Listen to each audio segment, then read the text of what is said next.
你們就不能作什麼。我哋今日有方豪牧師喺我哋當中，方牧師係加拿大華人神學院任教，佢係學術教務長。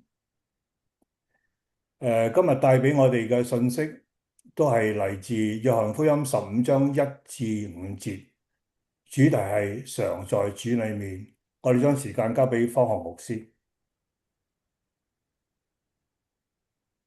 好高興今朝早上雖然係落大雪，我哋都能夠一同嘅去聚集敬拜神。好感謝主，又有個機會同大家一齊嘅去學習神嘅話。今日我哋嗰個嘅題目咧係常在主裏面，咁經文係亦都剛才讀過嘅約翰15章1到5節。我想喺度同大家做好簡單嘅歸納咧，就係約翰福音1到14章啦嚇。大概有啲咩嘅出現？其實咧可以分開咧，就係1到第12章咧，主耶穌嚟到呢個世上施行神蹟，有好多嘅教導，亦都呼召門徒。咁但係如果我哋睇翻第12章嘅時候咧，其實可能亦都係嗰個段落，亦都約翰記載到咧。有啲人咧係唔信耶穌嘅，甚至主要係一班嘅猶太人，又或者係通常喺約翰福音猶太人，即係咧係法利賽人一班領袖。到到第13章有啲唔同啦，個對象咧其實就係門徒，係一班已經跟隨咗佢3年有多嘅一班嘅門徒。咁嗰陣時嘅場景亦都係咧，就話佢哋知道啊，耶穌同佢講要離開㗎啦咁樣。咁然後咧，耶穌就喺第13章到第16章度啦，就臨別咧，同佢有一番嘅話，同一班跟隨咗佢有3年嘅一班11個門徒，要叮囑佢哋有一啲好重要嘅嘢同佢講。咁另外咧，我哋睇下一個 PowerPoint 咧，就話其實呢個常在主裏面咧，我可以用一個嘅分題就咩咧？如果再加多個真葡萄樹嘅隱喻。我首先好簡單解釋咩係隱喻。隱喻其實係一啲有象徵意義嘅意象啊，或者係一啲動作之類。咁用另一個例子就話，耶穌話我係好牧人。咁大家意會到嘅，即係耶穌唔係牧羊嘅。咁耶穌話佢係好牧人咧，即係話佢有一班羊跟隨佢。佢話好牧人咧，就因為咧佢為羊捨命。咁所以今日咧，耶穌用另外一個去隱喻，其實係講到佢門徒嘅，或者係佢同門徒之間嗰個嘅彼此嘅關係。咁咧，佢就用真葡萄樹。咁好啦，我哋睇睇今日個大綱咧，有5節經文，我分開3點去睇。第一樣咧就係嗰個背景或者嗰個場景係1到3節。喺呢度咧，一陣間就會睇咧，就係有兩類嘅樹嘅。當耶穌話我係真葡萄樹咧，即係話有一類咧唔係真嘅嚇，唔一定要假，但係意思就係失去咗原來嗰個價值嘅葡萄樹。咁另外咧，除咗兩類嘅樹之外咧，有兩類嘅枝子嘅嚇。一類咧，剛才頭先讀經文，你可能都聽過啦，以前讀過就話咧，有一類係結果子嘅枝子。有一類就唔結果子嘅，咁呢個係第1到3節我哋會睇。然後咧，第4到第5節其實係今日最重要一句嘅話，就話咧，耶穌去勸勉、去叮囑一班門徒。如果用負面嚟講咧，都有講到離開我就唔能做啲乜嘢。但係咧，佢從一個正面就話咧，你哋要常常住在我裏面。咁呢個陣間我會睇個勸勉個意思，同埋我哋應該有啲咩嘅回應。最後咧就話既然要常住裏面，咁有咩目的啊？會產生咩後果咧？咁喺第2同第5節主要講到就話咧，係會讓呢啲嘅門徒咧，我哋今日嘅信徒咧，有一個更富足嘅生命、更豐盛嘅生命，或者係多結果子。呢個富足唔一定係物質或者係今生但係咧我哋慢慢再睇咧，原來咧包含好多其他嘅意思嘅。好，我哋睇下一個 slide 咧，就係第1節到第3節。耶穌喺度講咧，就話我係真葡萄樹。剛才我提過有兩類嘅葡萄樹，但係我哋首先睇一睇就係咧，一個好主要嘅人物就係咧，耶穌喺第一句話，我父係栽培嘅人。咁即係話呢個係好特別嘅葡萄樹。原來咧喺舊約裏面咧有好多經文，就係詩篇第80篇啊、以賽亞書第5篇啊，同埋其他先知書都有嘅，就話咧原來咧。神係栽種或者係神係挑選咗一班以色列人，咁呢啲葡萄樹或者葡萄園咧，其實就代表以色列人或者神嗰個計劃。咁我哋明白啊，原來葡萄樹有呢個嗰個嘅舊約嘅背景嘅。咁好啦，當耶穌話真葡萄樹，其實咧意思就係有一類咧係已經失去咗原來嗰個嘅價值或者功用嘅葡萄樹。我哋未必叫假嚇，但係佢本來係有功用，但係佢已經失去咗功用嚇。係咩意思咧？我哋如果睇翻第12章咧，約翰福音第12章其實結束咗一段嘅，係約翰做一個歸納喺第12章36節嘅下半節啦。耶穌說了這些話就離開他們，隱藏了。第37節啦。他雖然在他們面前行了許多神蹟，他們還是不信他。然後咧，約翰跟住引用咧以賽亞書有兩段經文，主要好似用翻嗰陣時喺以賽亞時代啲以色列人係唔聽耶和華嗰個吩咐嘅。咁我哋想提出一點就係話咧，原來咧到第15章咧已經定咗局，即係話猶太人一班甚至係法利賽人啊或者祭司咧係會陷害耶穌嘅。咁好明顯呢啲就唔係真係神所揀選嘅人嚟嘅。然後耶穌就話：我先至係真嘅葡萄樹，我先至係真正代表神所揀選嘅人，或者我先至係一個咧能夠重新建立一個嘅神嘅子民啊群體嘅一位。雖然約翰福音冇講嗰個耶利米書有新約，但原則上就話咧，神開始學新嘅工作。神開始招聚一班相信佢嘅人，包括猶太人。咁所以我哋都要明白咧，原來咧真葡萄樹就話哦，呢個係喺以色列或者喺神嘅救恩計劃裏面一個新嘅開始，一棵係真嘅葡萄樹。另外一點咧，我哋想睇就哦，既然有真嘅葡萄樹，其實耶穌繼續講喺呢個真葡萄樹裏面咧，有兩類嘅枝子，我哋要明白，然後先進入到耶穌嗰個勸勉。有一類枝子係唔結果子嘅枝子，咁我哋會有時會問，唔會㗎？咁熟前面凡屬我又不結果子枝子，好似有啲矛盾，或者係，但其實真正嚟講應該唔會嘅。意思係咩咧？我哋可以有一個解讀嘅方法就係，凡係表面看來屬我的，就係不結果子嘅枝子。我用加上表面睇嚟係好屬我嘅。點解咁加落去咧？其實喺約翰福音裏面咧，至少有兩個例子咧，都可以原則上係支持呢個睇法嘅。第一個例子喺約翰福音嘅第6章，當耶穌行神蹟5餅2魚餵飽5000人，繼續咧喺第2日咧就係講呢個生命嘅糧啊一番嘅道理之後咧，好啦，我哋睇第6章嘅第60節。他嘅門徒中咧有好些人聽見就話耶穌講嘢好難接受喎咁樣，咁然後咧到66節再一次啦，就話從此他門徒中有很多人退卻了。呢個係門徒，唔係指12個門徒，而係即係指已經跟隨耶穌或者喺當地喺加利利耶穌行神蹟甚至係過往1年度咧跟隨耶穌嘅人，我哋都籠統稱佢係門徒。但係呢度點樣咧？其實佢哋後來點啊？就離開咗耶穌。至少我哋明白原來咧所謂門徒當中都有啲人離開咗，係唔屬於耶穌嘅。另外一個好個人嘅例子就係猶大猶大賣主，咁所以咧亦都係我哋睇得到咧，雖然表面上耶穌12個門徒，但係呢一位咧其實係唔真正屬於耶穌嘅，後來佢出賣耶穌。呢就係不結果子嘅枝子，耶穌神就會剪去。咁同我哋有關就話咧，原來咧有一啲係結果子嘅枝子，即係話咧，我哋真係屬耶穌，亦都咧喺主耶穌呢番説話，我哋翻翻去第15章，耶穌所講就話咧，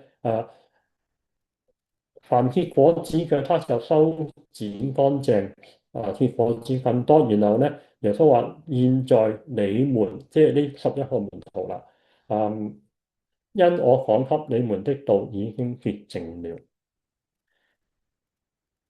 有啲唔結果子嘅枝子，有啲根本基本上係唔屬於耶穌嘅。表面上睇嚟好似係但係實際就唔係。但係亦都感謝主有一啲係真正屬耶穌係結果子嘅。咁主耶穌跟住嚟講咧，就對一班結果子嘅枝子咧，其實係一句話就可以咁講。我哋睇下一點啦，就係咧第4節到第5節，耶穌作出一個勸勉。其實好有趣嘅就係咩咧？表面上咧，耶穌係同啲門徒講：我要離開佢啦，往父那裏去。係耶穌離開，但係咧，耶穌反而叫咩咧？叫呢班嘅門徒，亦都同我哋講就話咧，唔好離開我。用正面嘅方法講就話咧，要常常在我裏面。其實耶穌冇離開門徒當然肉身離開，但係佢實際上係同門徒一齊，亦都同我哋一齊。咁所以咧喺呢度勸勉裏面咧，我哋都可以分開兩面去睇。第一就話咧，比較負面就話咧，耶穌話若離開咗我，即係話你唔好離開我。然後我而家再詳細啲就係咧，喺正面嚟講咧，主耶穌就話你們要常在我裏面，亦都係今日我哋講到嗰個嘅題目。我哋下一個睇咧就話，下一個睇咧就話離開，點會即係其實正常嚟講啦，我哋話唔會㗎，我哋既然知道耶穌係葡萄樹，我哋係枝子就唔會離開。其實唔係嘅，我喺呢度咧有3節嘅經文都係同主耶穌直接有關嘅。約翰福音、由馬太24章同埋25章，我用3個字，首先簡略去歸納嘅係咩咧？離開嘅原因係3樣嘢，第一係難，第二係冷淡嗰個冷，第三咧係懶惰嗰個懶。OK，難冷。OK，我哋睇第一個原因，約翰第6章，我翻去第6章睇。頭先我哋就稍微睇過，然後我喺度想講就係咧第6章第60節，呢啲門徒跟隨耶穌嘅人聽到耶穌講關於有生命嘅糧又要耶穌嘅肉耶穌嘅血咁之類，佢就話：這話很難，誰能聽得進呢？嗱，其實我哋唔能夠怪晒佢哋，即係佢耶穌啱出嚟傳道，仲未即係釘十字架，未復活，未升天，咁所以都佢哋咁嘅回應，我哋都有某個程度可以明白得到。但係經文嗰個意思係咩咧？原來呢班人佢哋最有興趣嘅，其實喺呢段經文之前都有講嘅，佢哋最有興趣其實係咩咧？係今生嘅需要、肚腹嘅需要，或者係一啲肉身上嗰個需求。好耶穌5個餅2條魚就可以餵飽5000幾，未計婦女，未計細路哥添。我哋都快啲嚟擁戴去做王啦！咁我哋就即係講得我哋廣東話唔會執輸啦咁樣。但係耶穌主要目的唔係話你哋食得飽㗎，你哋食唔飽就嚟揾我啦，我可以咁比喻。其實耶穌嗰個目的係咩咧？佢要講就話我係生命嘅糧，我唔係你肚腹嘅糧嘅。用另一個方式講就話耶穌嚟或者耶穌行呢個神蹟嘅目的就係咧，係要佢哋諗悔改、重生或者生命嗰個更新，甚至係話咧，原來耶穌咧唔係就好似摩西咁，摩西已經好偉大㗎啦，但係耶穌係從天上而嚟嘅。有邊個從天上而嚟啊？就係神嗰位獨一嘅兒子。呢班人聽落去太難啦，接受唔到。咁經文嘅聽就有啲係退出啦，離開咗耶穌。第2段同埋第3段經文咧，都我哋可以用馬太福音耶穌喺橄欖山上有兩句話咧，係可以幫咗你明白咩叫離開啊。上一節咧，約翰係你睇到佢即係唔再跟從耶穌噶啦嚇，但係咧有啲嘢未必係咁表面睇得到嘅。好啦，我哋睇馬太第24章第12節，講到末世，主耶穌再翻嚟嘅時候，好快翻嚟嘅時候就點咧？因為24章12節，耶穌話：因為不法嘅事增多，許多人就乜嘢？愛心漸漸冷淡了。我哋首先講咧就係話，係咩情咧？就係一啲喺外界發生嘅嘢嘅外在因素啦，嚇，或者係一啲政治，或者係一啲社會問題，甚至可能喺信徒當中有啲問題，或者啲好知名度好高嘅人，佢哋發現咗原來佢哋可以軟弱啊，佢哋失敗啊之類之類，呢啲都可以成為不法嘅事。呢啲耶穌都話。佢翻嚟之前咧，我哋會知好多嘅，發生好多。有啲人咧就點話愛心冷淡，亦都可以話離開。所以我針對呢兩方面就係咩咧？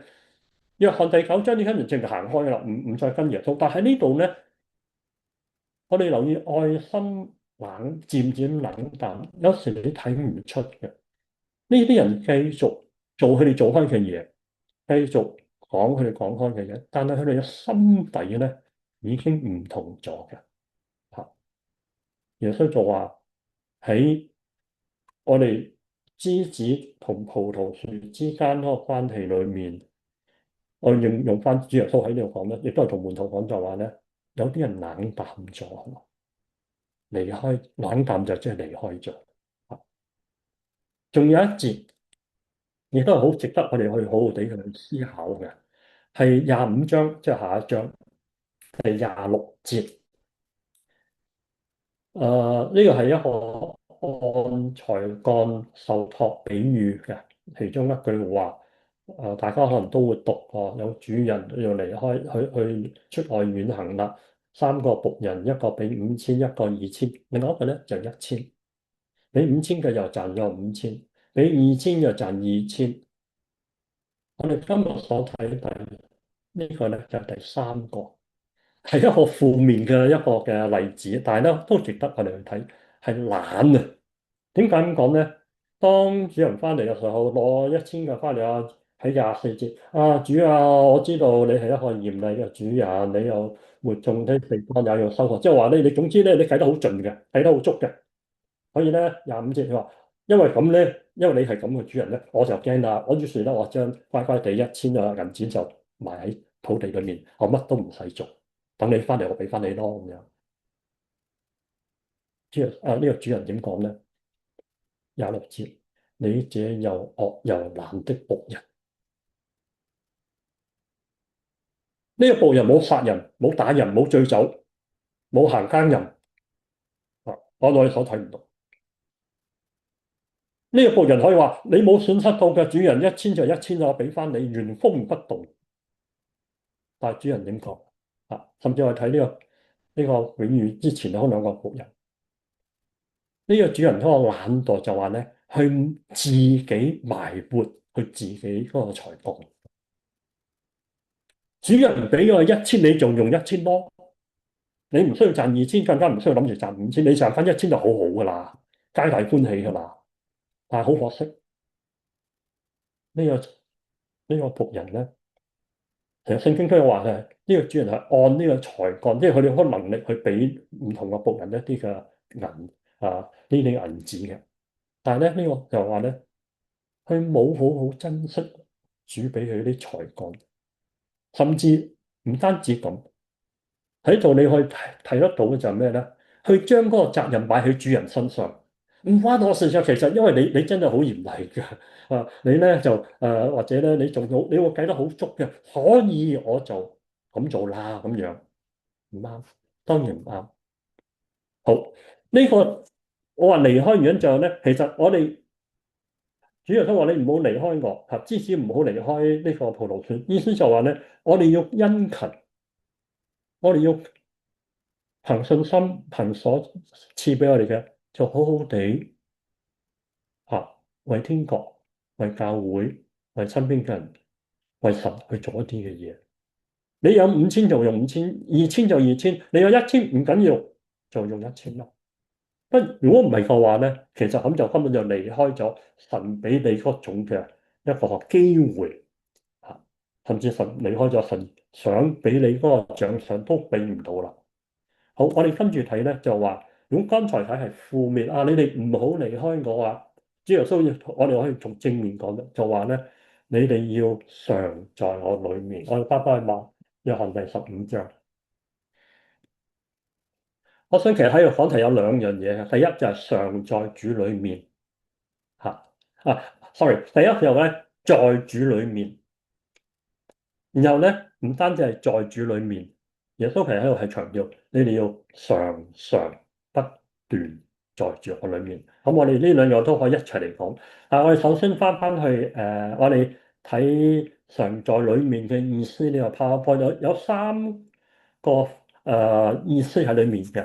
第一個咧，我 PowerPoint 係寫路加福音，但係咧，我想同大家先睇一節經文咧，我會更加會清楚解釋到耶穌喺路加福音所講嘅説話。我想同大家咧，你有聖經翻開呢個歌羅西書，歌羅西書嘅冇打出嚟嘅，請大家翻開歌羅西書嘅第3章第2節。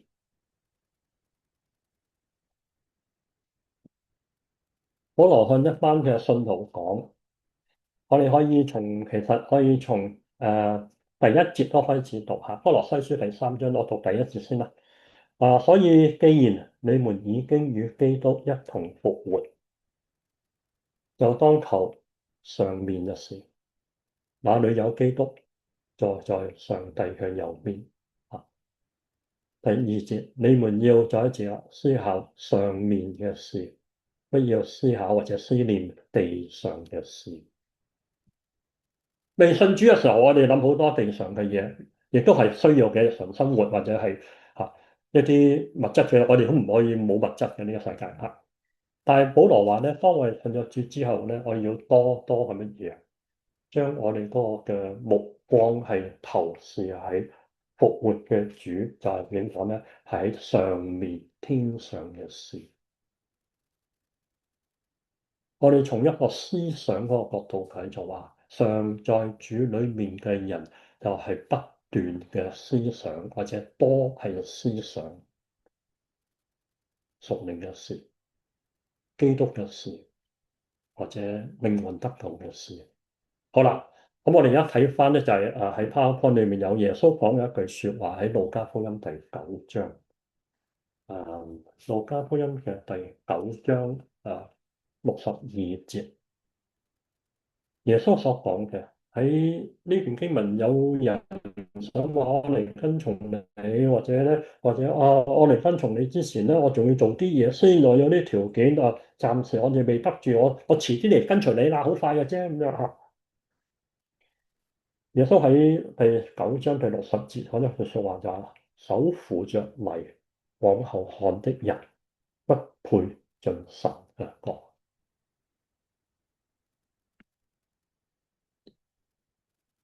一個時常往後看嘅人咧，唔能夠真係可以好釋放咧，係去常在主裏面。其實我喺下面創世記同埋出埃及記都係用咗一個例子。創世記就係呢個羅德嘅太太後來變咗條鹽柱。出埃及記咧有其實唔止經文咧，就話啲以色列人剛剛離開埃及咧，遇到咩問題就話：我哋喺埃及仲好啦咁樣。我哋今日時間關係就唔去打開聖經嘅讀呢啲經文。如果我哋就單單用羅德嘅妻子咧，其實羅德妻子離開所多瑪俄拉嘅時候，因為都已經硫磺與火降落到呢啲城市裏面咧，天使話到明，你哋唔好往後看。聖經點話咧？羅德嘅妻子有往後看。其實有時你話往後看冇咩唔好，一望一眼啫咁樣嚇，或者唔係咁簡單都唔定。呢話明天使唔好往後看，但係羅德妻子往後，你可以從一個人嗰個嘅情感去睇就話咧，哇！我住咗咁多年，我個家園，我呢啲嘅財物，我呢個過往嘅回憶，我心裏面一啲嘅喜愛嘅嘢，或者一啲嘅事物啊、人啊之類，我唔捨得啊！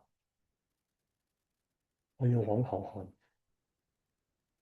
但係好明顯，呢個就代表佢個心就話，佢仲未能夠真正知道，哦，原來咧神嗰個計劃或者神係拯救佢哋，但係有神嘅拯救你就唔好往後看。同樣章及嘅有好多地方，14章係都其中一段就話咧，以色列人就話：哎呀咁難，我係啊，我哋翻去埃及仲好啦咁樣。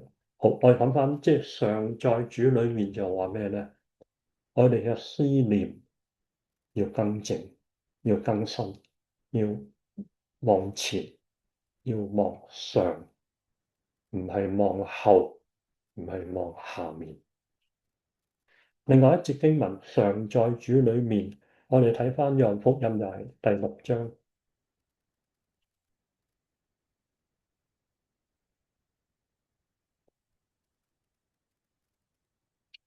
喺呢度咧，我特別所要指出就係咩咧？第6章嘅第56節，我哋都可以從55節讀嘅，就話耶穌同一班嘅猶太人，亦都係佔有好多都係呢班法利賽人。耶穌第55節嗰度話：我嘅肉是真正可以食嘅，我嘅血係真正可以喝的。吃我肉、喝我血的人，常在我裏面，我也常在他裏面。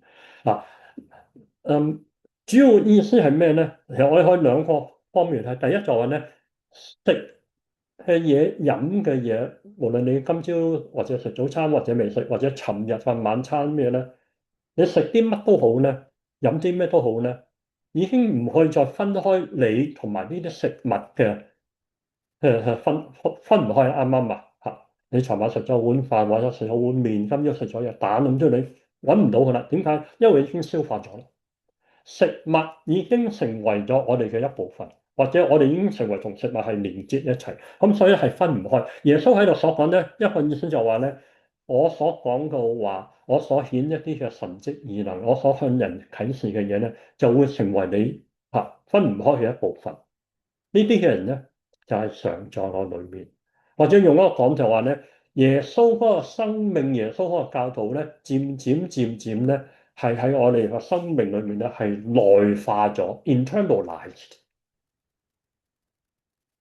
另外一個睇法咧，亦都可能係啱嘅，就係咧，耶穌冇表明，因為喺福音書裏面咧，耶穌最後晚餐呢個餅係代表我嘅身體，呢個杯係代表我嘅血。咁呢度都有講主嘅身體、主嘅血。咁有可能咧，當時咧，耶穌係暗示緊嘅，即係話有一日咧，你係會攞呢個餅、呢個杯，當你用餅用杯嘅時候，你紀念我，同埋咧，你喺我度咧係得着能力，亦都係一個意思就話咧，我哋冇離開，我哋係常在主裏面係一個紀念。紀念意思就話呢個人、呢件事或者呢件事帶嚟嗰個效果，一直係影響住我喺我心裏面。咁最後一處嘅經文咧，我頭先講過啦，在主裏面，而家係特別講咧，就要常在主裏面，係一個過程，係一個嘅操練，係長期性嘅一樣嘢，唔係淨係單單一個週末或者一年半載，唔係嚇。我哋睇提摩太前書第4章，保羅吩咐提摩太第4章。然後咧，第7節，提摩太前書第4章第7節，要棄絕那世俗的言語和老虎的無稽傳說，要在敬虔上操練自己。嗱，其實我哋可以好簡短講，首先講來，亦都係有負面有正面。第一就話你哋要唔好去擺時間擺心機喺一啲冇用嘅嘢，好耐喺度話世俗嘅言語、老虎嘅無稽傳說，即係啲唔係冇乜真正價值嘅嘢。你要擺時間擺精神喺邊度啊？喺呢啲敬虔嘅事上咧，我哋今日所講就係操練自己，有兩樣嘢，操練同埋自己。大家都可能有去 gym 啊，我唔知嚇。有啲人我認識有啲人特別一年輕，去一個禮拜去 gym 至少5次，好似翻學啊、翻工咁，唔去 gym 唔掂噶啦嚇。每次做 gym 做翻半個一個鐘啊咁之類，呢就係操練啊。咁保羅都話操練身體益處還有益處，因為喺第八節講就係敬虔咧。如果我哋操練敬虔各方面嘅益處，我哋講翻去常在主裏面就係咩咧？我哋需要同自己做一個好似啊競賽咁之類嚇，就咩競賽就話咧，我要自己去操練一啲嘅熟練敬虔嘅嘢。嗱，呢個唔係靠自己，而係話我哋需要付出一啲嘅代價咁嘅意思啊。我記得細個，我仔出世冇幾耐咧，就係佢有好大，佢有兩個細路哥，佢出世有哮喘嘅，佢可能就喺 Toronto 出世，咁咧出世唔夠幾個月入醫院成3次嘅，好緊張嚇。咁但係後來有啲人都話你上哥大啲就好啲，同埋咧你幫佢做運動啦咁樣，即係俾佢做多啲運動，等佢或者學肺啊、學胸啊，即係健康啲。咁到到後來我哋搬咗去澳洲咧，就去初中嘅時候咁啱有機會。我就一個禮拜都好幾朝咧，一早咧就摷佢起身，佢都願意嘅。咁我哋兩父子咧就一齊去咧，後來變成奧運嗰個叫 Aquatic Centre 嗰個游泳室咧，我哋就喺嗰個 Aquatic Centre 咧就游水，得我哋兩個啫，兩父子去游，一早唔知6、7點、6點半咁之類就去游水，佢都好，佢肯做。咁所以咧，或者後來咧佢自己年紀大啲，亦都可能身體強壯啲，亦都可能同佢嘅游水有關。但係我意思提出啲印象咩咧？就話呢個就係操練。你會唔好想㗎？一早起身，有時天氣凍，或者有時哎呀，尋晚夜瞓啊，或者好多原因，你俾一啲藉口，哎呀，我唔做啦咁樣。呢就保羅喺度話咧，我哋要操練自己。操練乜嘢就係為咗敬虔。唔係為咗表揚自己，唔係，而係為咗咧喺神面前能夠真係成為一個可以被神所使用嘅器皿。喺哥林多前書第9章咧，其實保羅都有講，佢話咩咧？我係攻克己身，叫身服我。咁所以常在我裏面咧，有一個意思就唔係話我哋好安逸即係冇錯，我是主羊，我哋係神嘅羊，但係咧喺聖經其他地方，保羅又好，或者用提摩太前書都好，就話我哋唔好忘記咧，要自己咧喺呢方面去做好我哋嗰個應該做嘅嘢，以至到咧我哋能夠真係常在主裏面。咁好啦，我哋睇下一個咗最後一個重點係咩咧？咁有兩種嘅樹，有兩種嘅枝子要常在裏面，然後第三種係咩咧？其實第三點咧，同第一點有關，就係原來我哋剛才所話有兩類枝子，嚴格嚟講係三類。點解咧？第一類就唔結果子嘅，第二類係結果子嘅。好啦，第三類係咩咧？就係要常在主裏面嘅枝子咧，它就會更多結果子。主耶穌個目的同門徒講：我要離開啦，你唔好離開我啊！日常在裏面就話咧，有一個目的就係你哋會可以喺你哋嗰個嘅生命上更加提升，你哋能夠咧更加被我所使用，或者更加你嘅生命係喺屬靈，特別喺屬靈嘅事上咧係更加豐足，更加經歷到神嗰個嘅同在。好，我哋睇有幾樣嘢。咩叫做更多嘅果子，或者我哋可以話更豐盛？我哋將好幾段經文，但係我想其實咧，一陣間針對咧係嬲尾嗰3段經文，因為時間關係嚇，咁所以咧我都會講下頭嗰兩段。第一，羅馬書第1章第13節，保羅喺度咧話咧，我屢次咧計劃到你哋那裏去，但係咧要乜嘢？要在你們中間得些果子嚇。然後佢都話到如今咧仍有難助。我想喺度針對呢個果子就係福音嘅果子。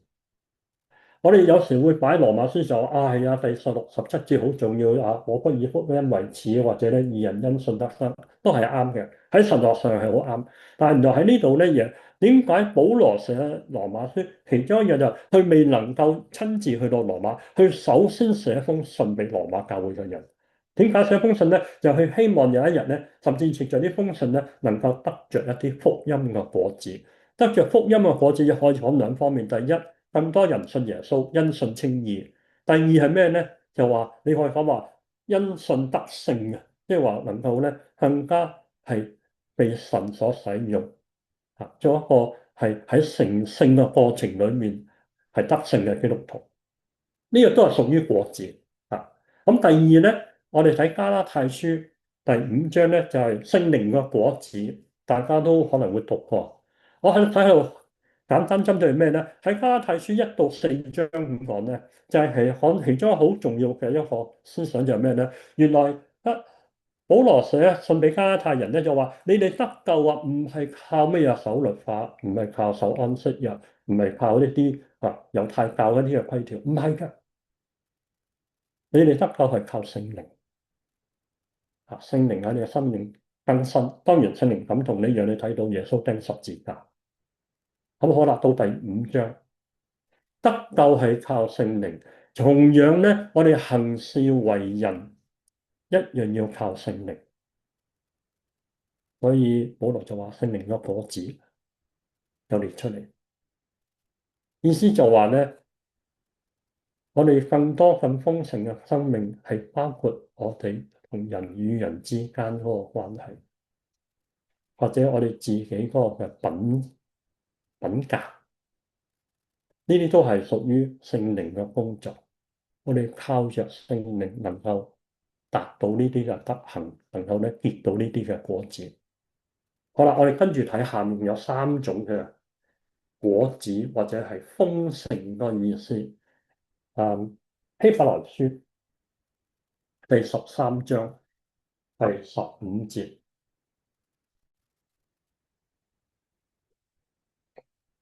呢度咧唔係希伯來書作者主要講嘅一個真理，但係亦都好緊要，同我哋今日所講嘅有關。因為希伯來書主要講到耶穌嗰個超越性，但係咧喺第13章第15節咧就話，我們應當藉着耶穌常以頌讚為祭獻給上帝，這是那宣認他名的人，注意啦，嘴唇所結的果子。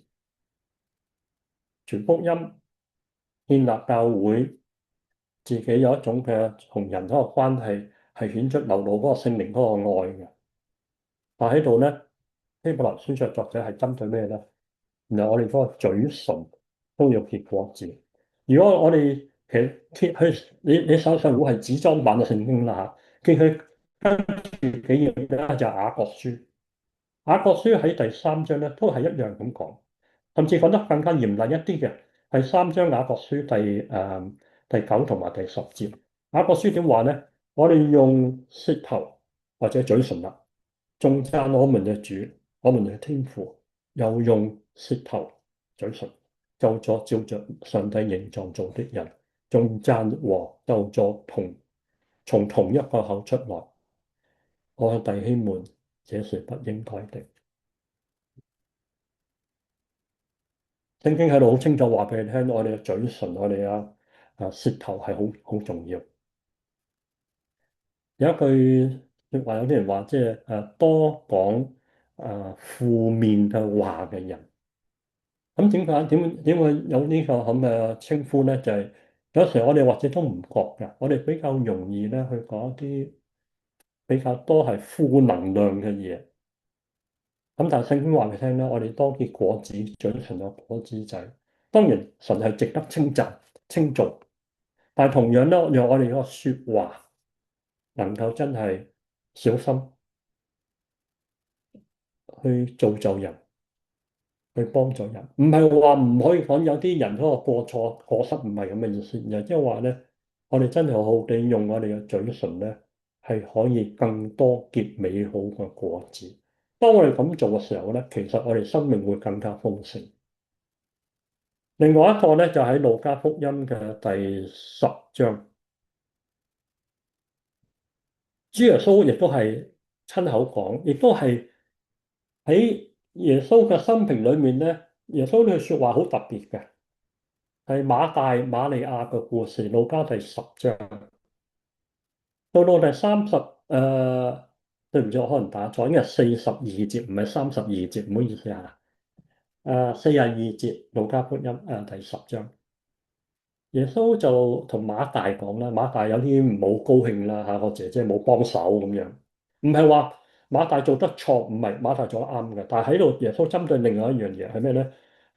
主耶穌喺41節啦、42都有講啦。馬大馬大，你為我心裏面咧操心煩惱。但是咧，不可缺少一件事，瑪利亞點啊？選擇上好嘅福分，係冇人能夠從他奪去的。我哋要諗一諗，即係咩上好福分咧？咁樣，其實呢度咧，我哋可以咁解釋就話咧，瑪利亞佢有一個好真心切慕追求耶穌嘅心。佢其他嘢佢暫時放低，耶穌嚟到我就同耶穌一齊，耶穌講我就聽或者我就做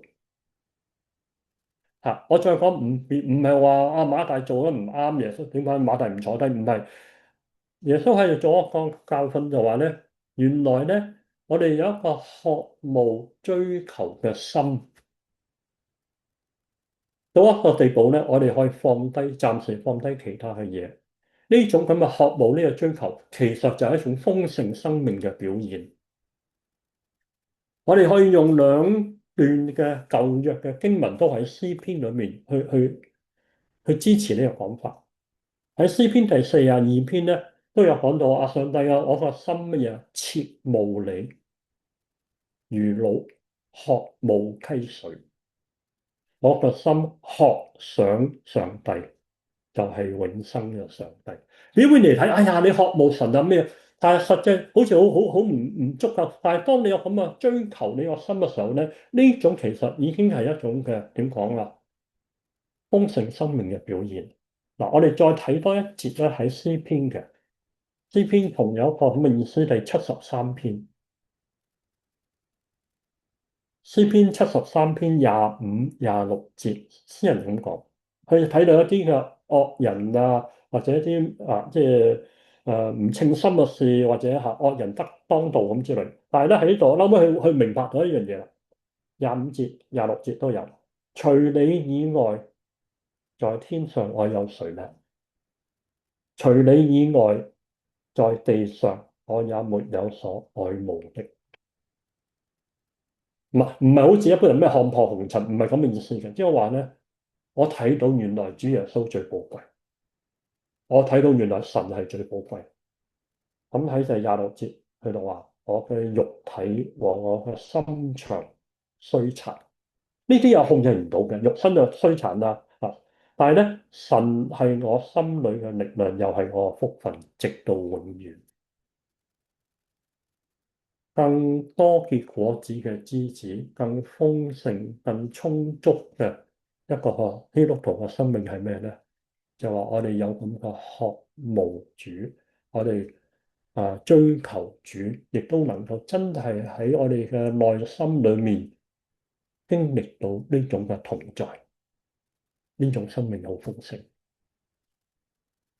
最後一樣豐盛嘅生命，我哋睇咧就係約翰福音第7章。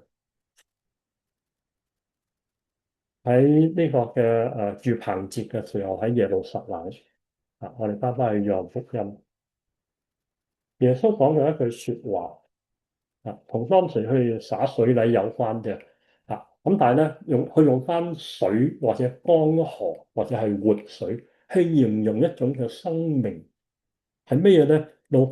約翰第7章37到38，我節錄一部分咧。耶穌喺節期最後一日，有一就站着喊着說，大聲講就話：人若渴了，可以到我這裏來。然後第38節，信我嘅人就如經上所說，從他腹中將流出活水的江河來。嗱，當然呢樣亦都係一種嘅寓意啦嚇。腹中嘅意思即係話喺佢人嘅最內心裏面，佢有核心嘅生命裏面就係腹中咁解。然後咧，江河水係咩咧？喺以色列啊，喺當時又好，而家係佢哋水源好短缺嘅。唔知道我哋加拿大有五大湖啊咁之類，唔係㗎。同埋呢個水係咩咧？係活水嘅，即係話咧，哇，好能夠滋潤人嘅，滋潤到自己，滋潤到人。咁可能用翻我哋更多或者係更多果子、更豐盛生命係咩意思咧？就話當我哋能夠常在主裏面嘅時候，不斷嘅，唔係一個週末或者一年或者三兩年，而係你能夠時常嘅經過長時間嘅話咧，你會發覺神都會使用呢種生命係咩咧？好似活水江河一樣，或者藉着神賜俾我哋嗰個恩賜，或者我哋自己喺人生嘅路途裏面有經歷到一啲屬靈嘅教訓。我哋可以將呢啲嘅嘢咧，好似活水江河一樣咧，能夠吸引人，能夠幫助周圍嘅人，就使佢能夠得着飽足。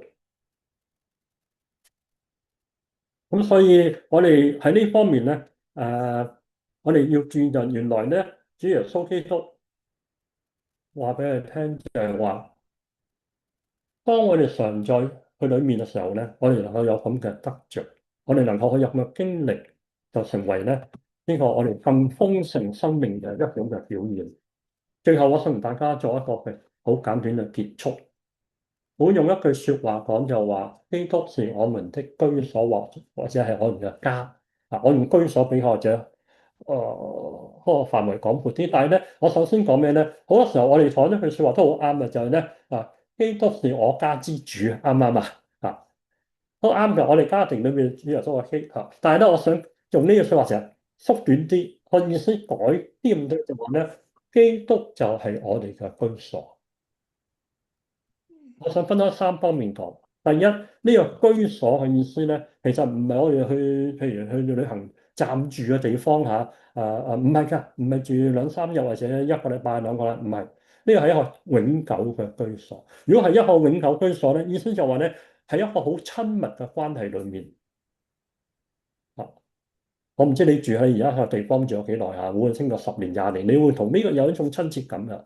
但係呢個當然唔係地方，而係講主耶穌。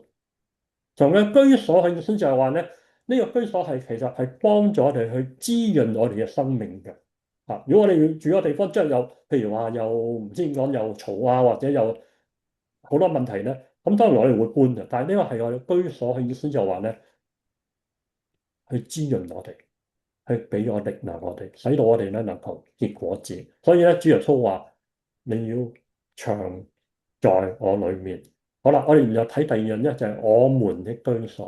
好多時候我哋聽到或者我哋自己受一啲嘅影響，我哋當係好似一個個人嘅回應。冇錯，我哋有個人回應，但係呢個原來係佢門徒講嘅，其實同我哋今日講就話咧，我們嘅意思就話咧，當我哋每一個做門徒嘅人，除咗我哋話。我願意耶穌接受耶穌做我個人救主，其實同時都係咩咧？我哋加入咗一個屬靈嘅大群體、屬靈嘅家庭、教會或者查經小組、團契之類。所以呢個我們咧複數好緊要，唔係淨係單數。基督是我嘅居所，就失去咗個意思嘅。我哋今日崇拜雖然天氣唔好，但係我哋點解一齊咁崇拜咧？就係話咧，我哋係一齊去敬拜。有小組、有團契、有主日學，或者係一齊嘅去侍奉，呢種就係一個係生命多嘅表現。我哋能夠可以多結果子，能夠生命喺屬靈生命係有更富足嘅經歷咧，就因為係我們嘅緣故，唔係淨係單單自己。最後，基督喺度，基督我想針對就話咧，基督我哋而家世上有好多專家嘅。你睇 video 又好，睇書又好，心理學專家、咩愛情顧問啊、社會學科技啊，呢啲都係，我哋都某個程度幫助我哋，但唔係嗰啲人。甚至有時我哋會多多少少靠自己嘅，我哋唔靠人，甚至咧我哋唔好諗話仰望神，靠自己嗰個努力、聰明、才幹啊，或者過往呢啲嘅成就，但係唔係。主耶穌好清楚話咧，常住在我裏面，意思係咩咧？我就係真葡萄樹，我就係父所栽種呢一棵嘅真葡萄樹。當然亦都係道成肉身，或者係神嗰位獨一嘅兒子，就係基督。咁所以求神幫助我哋能夠藉着今日耶穌幾句話，又可以睇到原來我哋係需要係住喺主嘅裏面，因為藉着住喺佢裏面咧，我哋嘅生命個水平能夠得着提升，我哋可以唔單止話結果子，能夠更多嘅結果子。呢個結果子係俾我哋能夠生命更加體驗到神嗰個慈愛能力，亦都係能夠咧，因為咁嘅緣故咧，係可以使到第二啲人喺佢哋嘅乾渴，喺佢哋嘅飢餓裏面，能夠得到滋潤同埋飽足。我哋一齊同心祈禱，愛我哋嘅天父上帝，我哋又一次嚟到你面前，獻上我哋嘅感謝，因為你係我哋嘅主，我哋嘅好處不在你以外。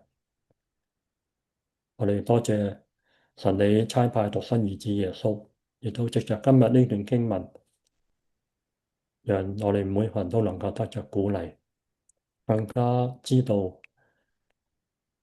喺我哋嘅一個基督徒生命裏面係要結果子，亦都靠住你嘅恩典，靠着聖靈嗰個工作，我哋能夠不斷嘅結更多嘅果子，經歷神你嗰個愛大能，亦都能夠幫助人去認識你。賜福俾麥涵華人宣道會每一個弟兄姊妹，願意大家都能夠我哋藉着一同嘅敬拜學習，能夠更加成長，亦都更加成為社區，成為呢個國家嘅鹽光。求神你就恩待賜福，我哋咁樣祈禱，奉主耶穌基督嘅名求，阿門。